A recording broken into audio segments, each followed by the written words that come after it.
Hey guys, Dr. Sedgley here. Going to give you a lowdown on running medicine for the cardiologist.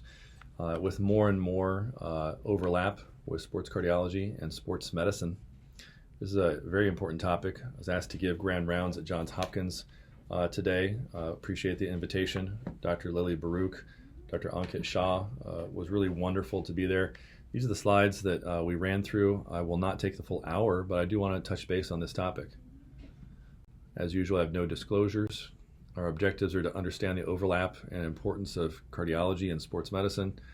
Talking about the RACER trial. This is a study from about 10 years ago looking at data from races that can inform us on the importance of sports cardiology. And we'll also talk about a few topics within sports medicine that cardiology can help with in running. As we probably remember, at least when I was a child, physical education class was playing with a leftover parachute from D-Day or something. We really know that where sports medicine and sports cardiology cross over is a really good place to be. I think really these two disciplines are the solution to so many problems in our society. When we look carefully, we know that physical activity has benefits, cause mortality rates to go down, and reduced cardiovascular disease. These are some critical studies here that I won't read to you, but really if we think about physical activity, it is the way. We also know that regular exercise is very helpful in reducing mortality. It enhances things at the cellular level, and really, there's a reason why we do cardiac rehab after someone's had a heart attack. Physical activity is a medicine in and of itself. I think of the big things in our society that, when I was doing family medicine, we know that hyperlipidemia, diabetes, high blood pressure, all these things get better when you participate in physical activity. And I don't think we need to harp on it, but there's definitely a mental health issue in our society, whether it's isolation, say overuse of social media. In general, I think that it's a problem, and we know that actual physical activity is a great solution to that. It improves most people's well-being, especially if you're getting out and interacting with other people. I think that with exercise, though, there's no free lunch. Certainly, when you think about, interestingly in society, what kills people, it's accidents, suicide, and homicide, especially in youth.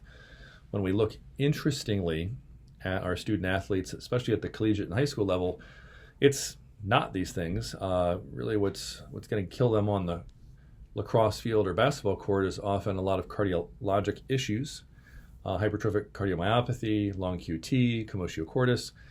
The list on the right is what kills people at the NCAA level. That's incredible if you think about it. These are athletes, student athletes, that are some of the most fit individuals out there. When you look at the rest of society, it's accidents, suicide, and homicide. And so I think that it behooves us to really have a good command of sports cardiology if we are good at delivering care to our sports medicine athletes. We know that the PPE has low sensitivity and specificity for detecting bad things. We know that the American Heart Association screening questions are key. And the reality is this is what we do at the high school and college and pro level. But we really don't do that as a pre-participation exam for running and race medicine. Now, it's not that it hasn't been done. At the Comrades Marathon in South Africa, with a group led by Martin Schwanellis, who's genius sports medicine doctor, he's screening people and merely answering yes to the fact that you have a medicine or yes to the fact that you have an allergy raises the likelihood that you're going to see them in the tent. And so it's not that pre-participation exams don't pick up things. It's just that it's really difficult and it's not the standard of care for races. In race medicine, because of the selection bias of who we're seeing, the way we would approach someone who is a collapsed athlete is going to be vastly different than an emergency department or ICU. If they don't have a pulse and they don't have breathing, we are going to get them to an emergency cardiac care algorithm. But we realize that these individuals have probably ran 26 miles, and so the approach is vastly different. We also, if they do have a pulse and they are breathing, we look very carefully and look for things that are commonly going to kill them in the pre-hospital setting that we can do something about immediately, like heat stroke, like hypothermia, or like exercise-associated collapse with or without low sodium or hyponatremia. Interestingly, in the pre-hospital setting, when we talk about what people look like, most of the folks who present with cardiac issues are total collapse. They fall, they have abrasions on the face, and this is a picture of someone who finished at it was the London Marathon a few years ago we were at. All in all, they just collapse. There's no protective reflexes. And so this is something that looks like this. We know that CPR early and early AED use is really critical in these scenarios and actually increases survival. One other thing we'll talk about is that with these individuals who have run for so long, using some sodium bicarb as a push because of most likely increased lactic acidosis is something that is used in this scenario in a pre-hospital setting, which may not be something you would do if you were to see someone in the ER or ICU suddenly have a collapse. Let's talk about the RACER study, and I think that when you look at it, it's probably the definitive study. And the individuals, including sports cardiologist Aaron Bagish, directors of the Twin Cities Marathon, Chicago Marathon, Houston Marathon, they all were able to survey their races for over 10 years.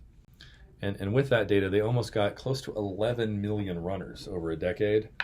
And it was pretty comprehensive. They were able to find data in social media, newspapers, autopsies, medical history, and they were able to get probably the biggest data set we've ever seen looking at cardiac arrest in long distance. So what they found that sudden cardiac arrest is actually very rare. 1 per 180,000 participants. That is interesting because when you look at people who are running very far, very hard, very fast, you would think that they're pushing themselves so hard that it might be more common. It's not something that you will never see, but it's something that I don't think we want to hold people back from physical activity from. And sudden cardiac death is even more rare, 1 in almost 259,000 participants. We also know that they found that the marathon distance was more dangerous.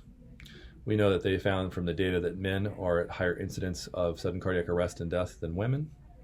And interestingly, the latter half of their 10 years, they saw more sudden cardiac arrest, thinking possibly they opined that maybe more people were choosing marathons as a way to address cardiac risk factors, but then they had those and they actually showed up with sudden cardiac arrest. Now, a quick note, if you are called for consultation on someone who is in the emergency department after a race, your emergency medicine specialist is probably going to risk triage them with a heart score. This is my old pager from when I took call. And they're going to tell you, hey, look, we have someone with a normal EKG. And in this case, no real risk factors, no hypertension, no diabetes, not overweight, doesn't smoke, no premature cardiac sudden death in the family, but their troponin is elevated. What do you do in this scenario? I think many experts really agree at this point that it's not an acute plaque rupture that gets people in marathons. It's more of just too much demand. And so they actually did this study here in the bottom right from AJC, really actually followed up with these patients with high troponins and found that it was really an increase in cardiac biomarkers, but not due to actual myocardial necrosis. So it's interesting. Well, if most people show up with a elevated troponin, if you're a marathoner, that may actually be normal. So something to think about when you're trying to triage what to do with these patients. The RACER trial did confirm that basically, if you look at it, cardiovascular disease, especially over age 35, with atherosclerosis was the key cause of death. Under 35, it was hypertrophic cardiomyopathy. And one of the other data points that they were able to discuss is most of these injuries occurred in that last fourth of the race. Although there was some sudden cardiac arrest seen everywhere on the course, most of it was at the finish, and there was a little bit more perhaps at the beginning. And what killed people? Again, we talked about this, but if you look at people who were non-survivors, it was if you didn't have hypertrophic cardiomyopathy. This is pictures of Perry Mason. He's going to cross-examine all the witnesses here, both the old and the new one. But basically, what we discovered is from the data that it is important to think about, how are you going to treat someone who's collapsed? Well, you can be prepared for these things, and not everything was a congenital heart problem. Some were heat, some was low sodium from over drinking. So preparing your finish line tent to be prepared for this would be key. survival rate actually at a race was better than just if you dropped dead anywhere else. Overall survival rate was almost 30%, which if you take the average numbers depending on where you are, it could be as low as 8%. And the things that helped them was early bystander CPR and using an automatic defibrillator, and then not having hypertrophic cardiomyopathy. There were strong limitations to the study. They only got about half the data. I think the reality is that also they really looked at what's the risk at the distance, but there may be other risk factors that they weren't able to pull out. And then the other thing is, if I ran every single Twin Cities Marathon for 10 years, I'm going to show up as actually 10 runners when I'm just one runner. And so there could be some dilution of the incidence figures. So in summary, we want to just say that this is probably one of the more important studies looking at race medicine. If you are in sports medicine or sports cardiology, it really does inform us with some data as to how to prepare not just the care of our athletes, but the community around. And interestingly, a lot of the ischemia we see is from demand and not from acute plaque rupture. I want to thank you guys for listening on this abbreviated version of this slide deck. If you have any questions, please feel free to put them in the comments. Feel free to subscribe. I appreciate everyone's time. Thank you.